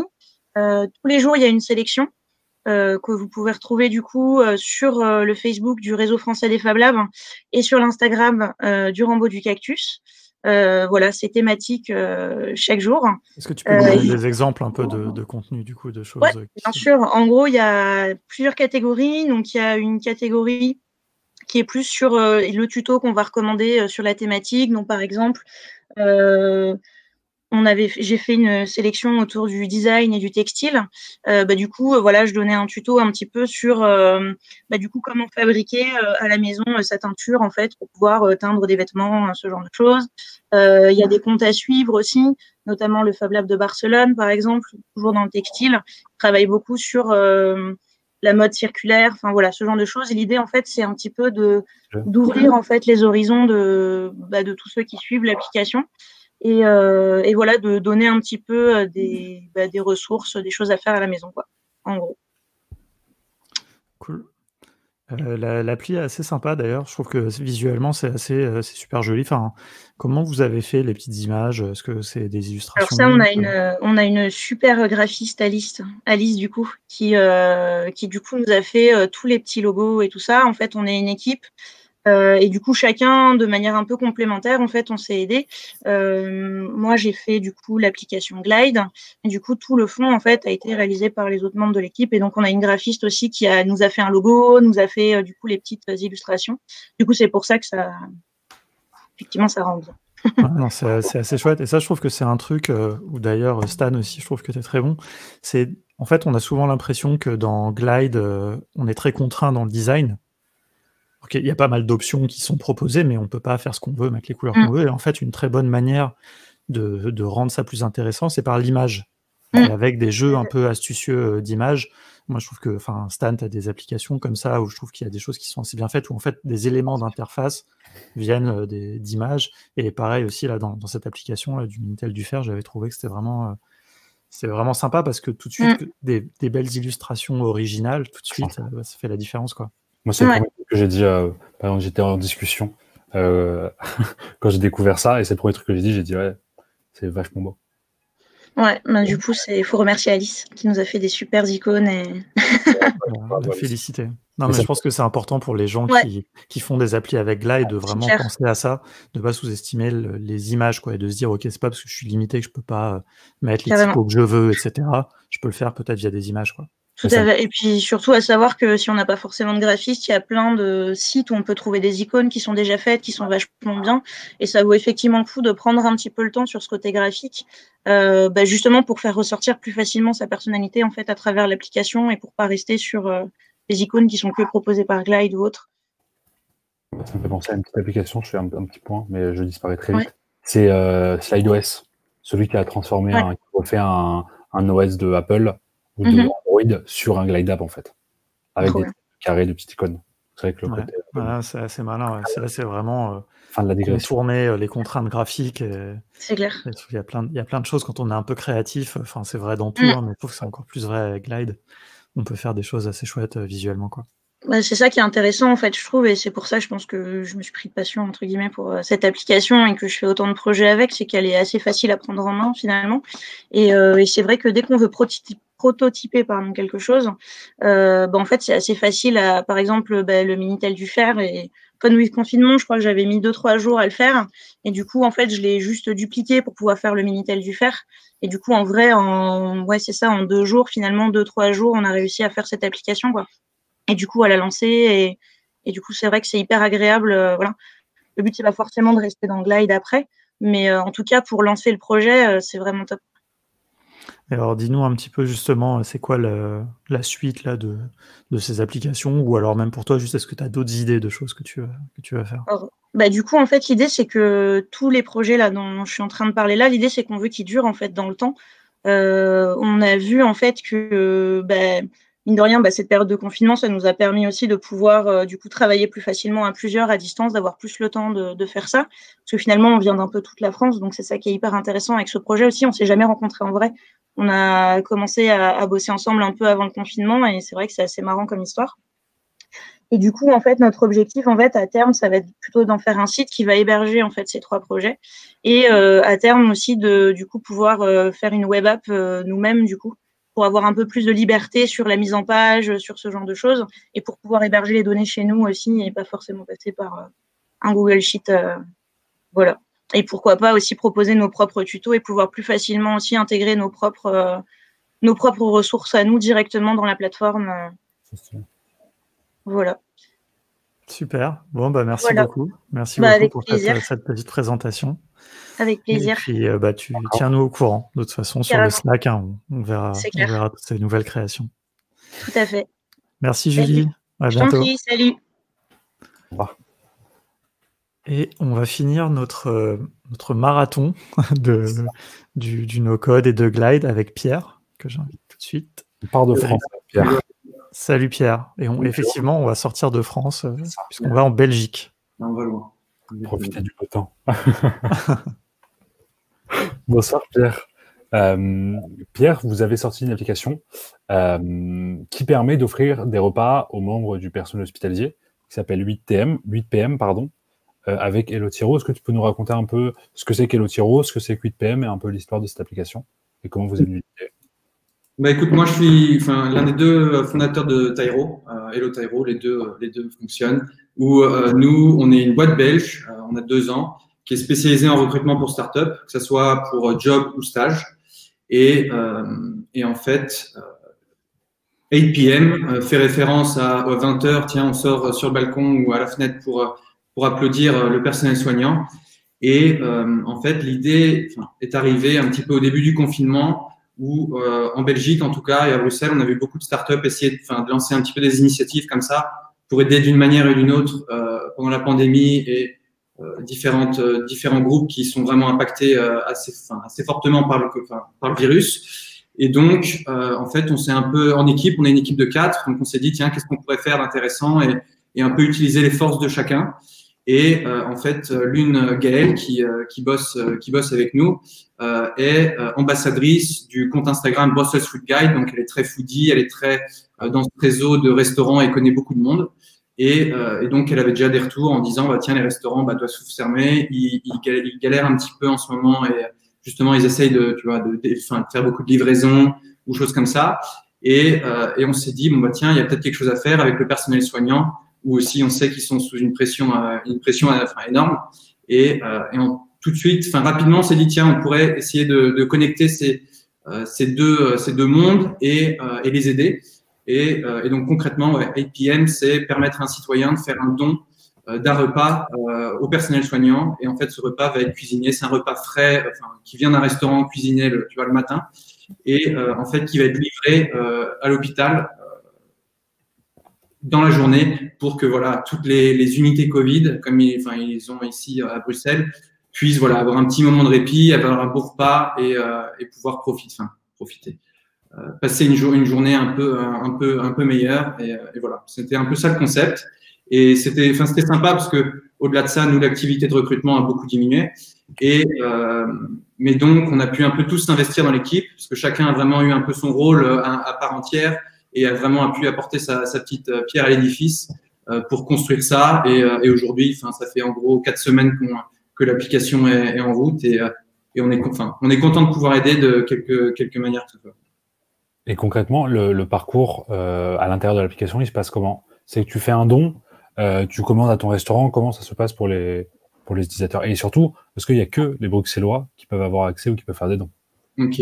L'application, je pense que là, en ayant écouté tout le monde, c'est vraiment la plus simple de toutes parce que vraiment, il y a rien derrière, quoi. Si je devais je l'ai faite très certainement en 3-4 heures, l'application aurait pu être faite. Parce que c'est vraiment, voilà, on a contacté on a 7 restos partenaires. Donc voilà, c'était dans ma Google Sheet derrière, il y a 7 restos. Et de là, les gens, fallait juste permettre aux gens via un petit form de dire, tiens, je veux faire un don de tant de repas via ce resto-là. Et donc, nous, le gros du, tout le monde peut faire des dons, que tu sois en France, aux États-Unis, et on a vu aussi des Français, mes parents d'ailleurs, qui faisaient des dons, ou même ma mère qui est médecin, qui a fait passer ça un peu dans ses réseaux, et donc c'était cool.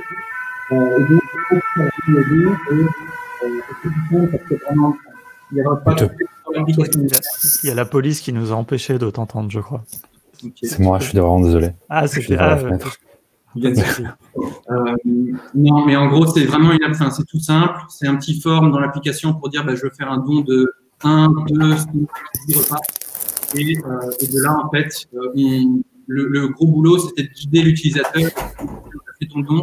Maintenant, il faut que tu sortes que tu prennes ton application mobile de banque et lui donner toutes les infos pour qu'il puisse faire le virement. Donc ça, là, c'est quand on a parlé un peu du plafond de verre de l'application. C'est que là, aujourd'hui, on était un petit peu, on a dû faire vachement gaffe à bien guider l'utilisateur pour dire, tiens, maintenant, il faut que tu ailles faire ton don, il faut que tu aies les comptes, les données bancaires du resto et choses comme ça. Ok, ouais. C'est intéressant comme parcours. Et vous n'aviez pas le moyen de faire payer en carte? Je sais pas, je réfléchis en même temps là. Je sais si vous avez exploré un peu ça. Je vois déjà les problématiques, mais. Stripe. Ouais, et Stripe, on a vraiment voulu aller vite, donc on n'a pas perdu de temps là-dessus au début, et on a vu que ça marchait bien comme ça, et les gens comprenaient bien. Tiens, en plus, on avait fait un peu de Erwan parlait de Airtable derrière, et on a fait un peu de Airtable, de Zapier pour envoyer les infos aux donateurs pour qu'ils aient tout, qui sachent quoi faire après. On avait regardé un peu pour Stripe, mais ça me paraissait un peu compliqué parce qu'on voulait que l'argent aille directement au restaurateur. On voulait pas que ça soit payé, que les donateurs nous payent nous, puis qu'ils nous retransfèrent de l'argent. Bien sûr. Un petit peu des pourcentages de transactions via Stripe, via Glide. Et même, j'avais pas embêté Glide à l'époque en disant, tiens, on voudrait faire ça. Est-ce que tu pourrais nous enlever nous filer le compte pro, en gros, et nous enlever un peu les restrictions de paiement.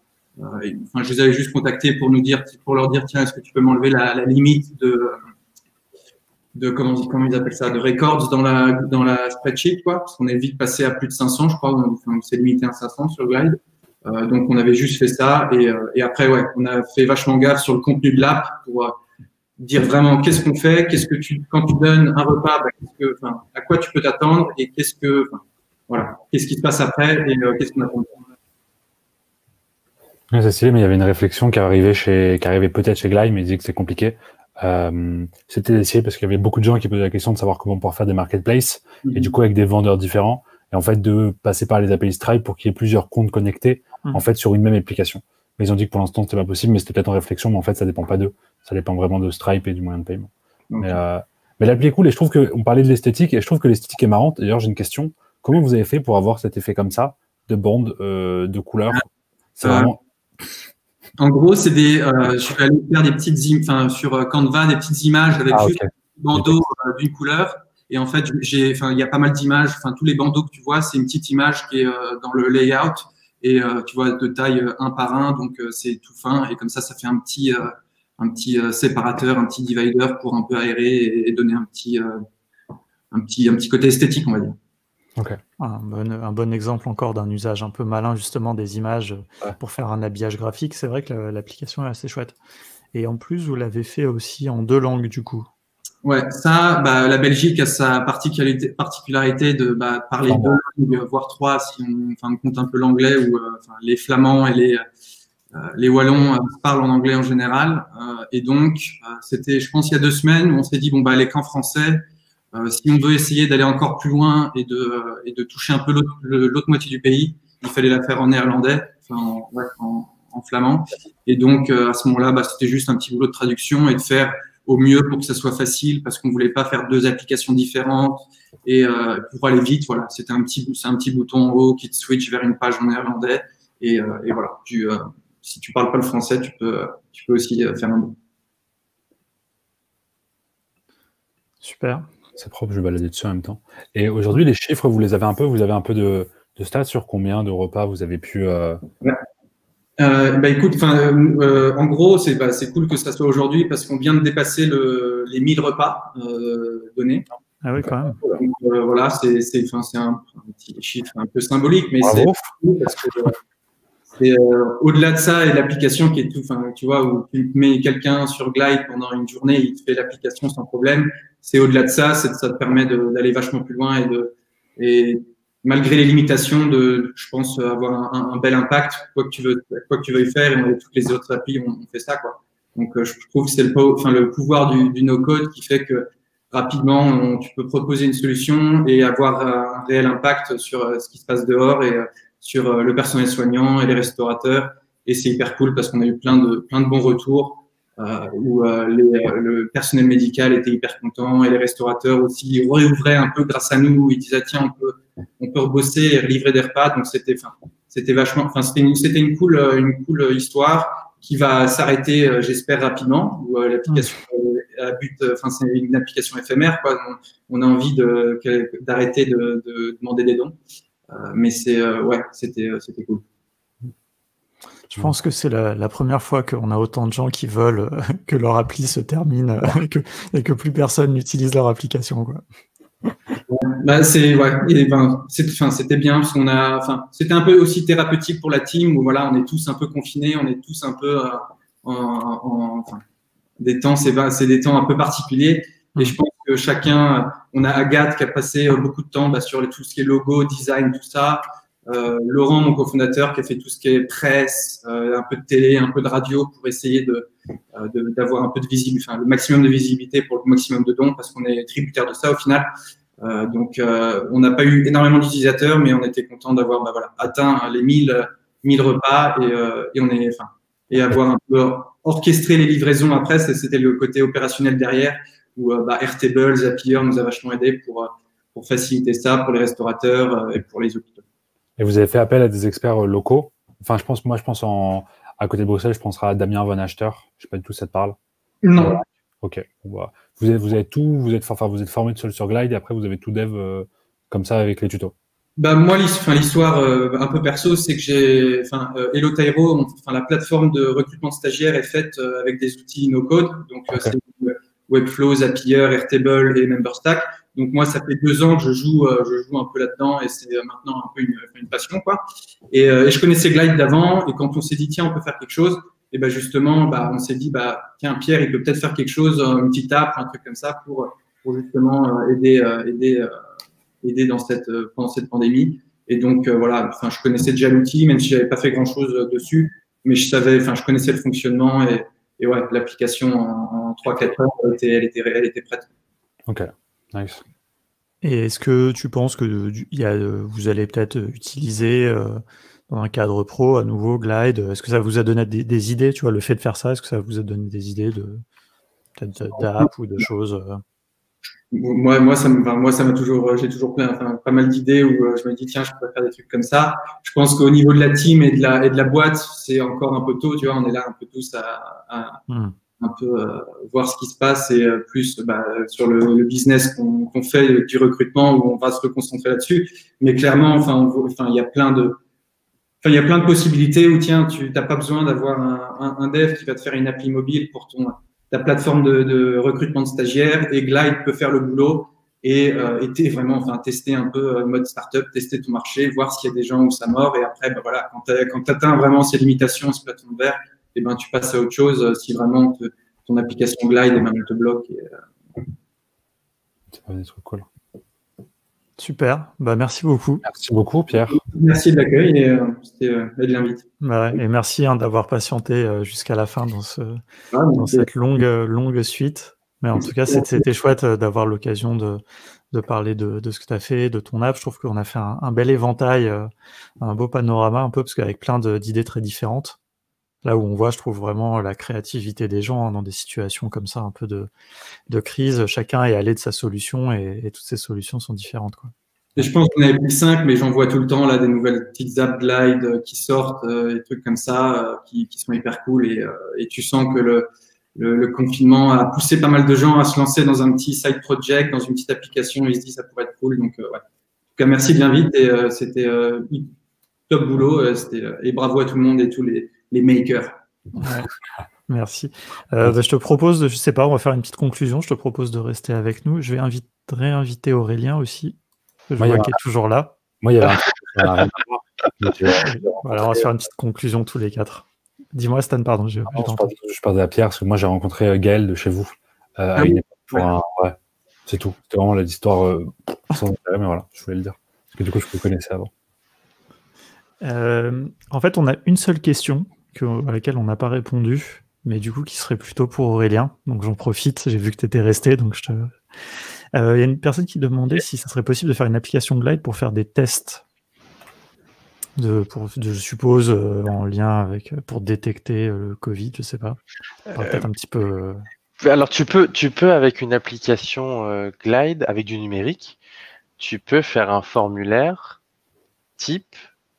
Par exemple, en France, il y en a un qui a été dicté par l'Institut Pasteur, qui permet de pouvoir demander à la personne qui se sent pas très bien de pouvoir saisir ses symptômes, les qualifier, et que l'outil lui recommande à ce moment-là, lui dit si manifestement ou pas, d'après ce qu'il vient de saisir, il est malade, et s'il pense qu'il y a de fortes probabilités qu'il soit atteint du Covid, ou est-ce qu'il pense qu'il n'y a rien, et proposer une orientation, dire là, c'est quand même un peu suspicieux, je prendrai contact avec votre médecin, ou alors je prendrai contact avec le centre 15. Ça existe déjà en France, le site du ministère de la Santé le fait, et avec beaucoup de succès et avec beaucoup de volume de connexion et d'utilisation. Par contre, faire un test biologique avec du numérique, c'est pas possible. C'est une barrière malgré tout, c'est qu'il faut pouvoir faire un prélèvement et il faut pouvoir l'analyser ce prélèvement, et ça, le numérique jusqu'à présent, et pas avec le no-code en tout cas. Pas encore. Peut-être un jour. Peut-être. Merci pour ta réponse. Je sais pas, est-ce que vous avez un mot de la fin?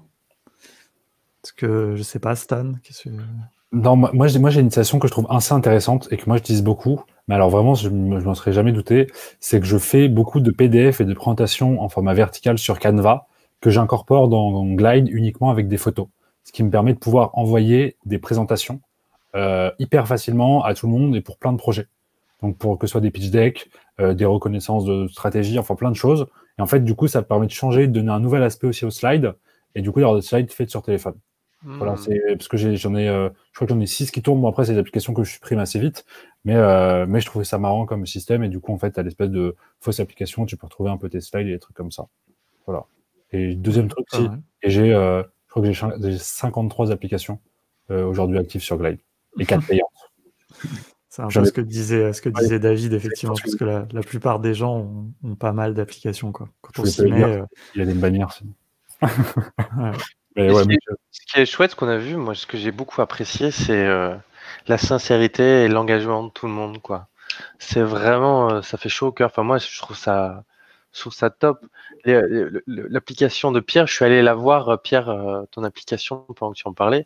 J'ai trouvé ça génial parce que ça crée une boucle locale de générosité et d'empathie et d'engagement. C'est ce qu'on aurait pu très bien se dire, ben voilà, moi j'ai un peu d'argent, tu as un peu d'argent, peu importe, avec quelques copains, on ramène de l'argent et puis on fait des dons de nous-mêmes.